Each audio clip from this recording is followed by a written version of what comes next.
the first step and reach out for tomorrow. We live so Time for an unpleasant blind guy, conservative Byte. The latest attack from the progressive left in the 2016 presidential campaign is that because Donald Trump used legal means not to pay some taxes, he somehow doesn't support the military. Well, let's look at how the progressive left supports the military. Through the Obama administration, as part of the ongoing progressive, incremental effort to disarm the American people, Hillary Clinton supports the removal of gun rights from veterans that the Veterans Administration arbitrarily decides are mentally incompetent to exercise their Second Amendment rights. Further support can be seen in the quality of medical care that our veterans get from the Veterans Administration. An example of this is found in an article titled, VA Treatment Records Falsified, Probe Finds. This is by Greg Zoroya of USA Today from May the 4th, 2014. A VA investigation of one of its outpatient clinics in Colorado reveals how ingrained delays in medical care may be for an agency struggling to treat nearly 9 million veterans a year amid allegations that dozens have died because of delays.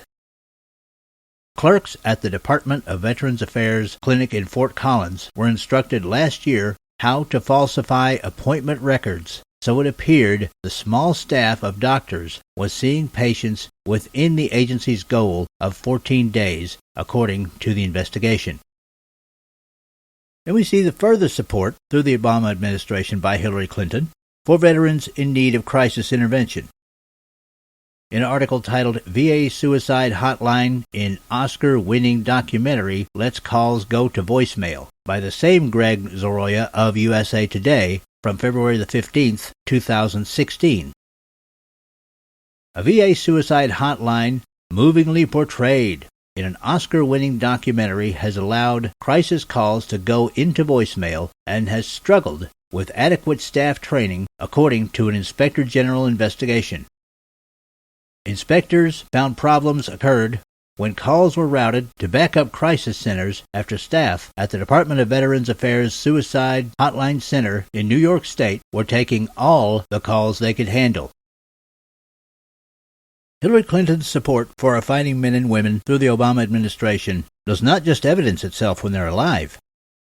After our veterans have passed on, equal care is given to them, as is evidenced in an article titled New Low, Dead Vets Left to Decompose in a Morgue for Weeks Without Burial. This by Tori Richards of FoxNews.com, published September the 29th, 2016.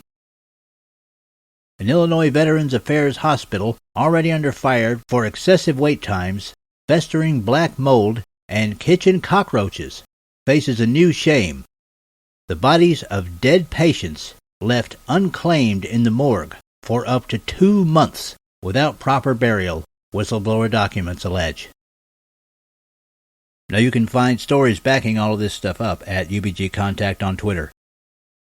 And if you think of this support from Hillary Clinton through the Obama administration is only an aspect of her tenure as Secretary of State, let me remind you that while her husband, Bill Clinton, was President of the United States in the 1990s, and while she is said to have stated, "We're the President," uniformed members of our United States military were forced to serve snacks to Bill and Hillary Clinton's rich and famous Hollywood and government elite hangers-on at exclusive White House parties.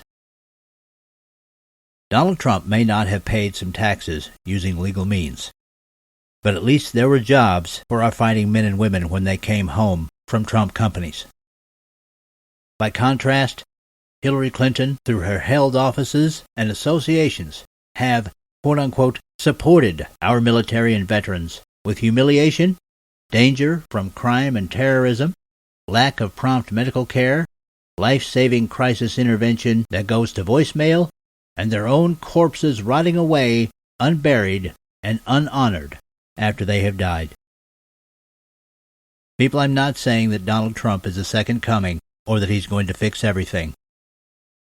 But almost anything would be better than 4 to 8 more years of what we've had. This has been an unpleasant blind guy, conservative Byte.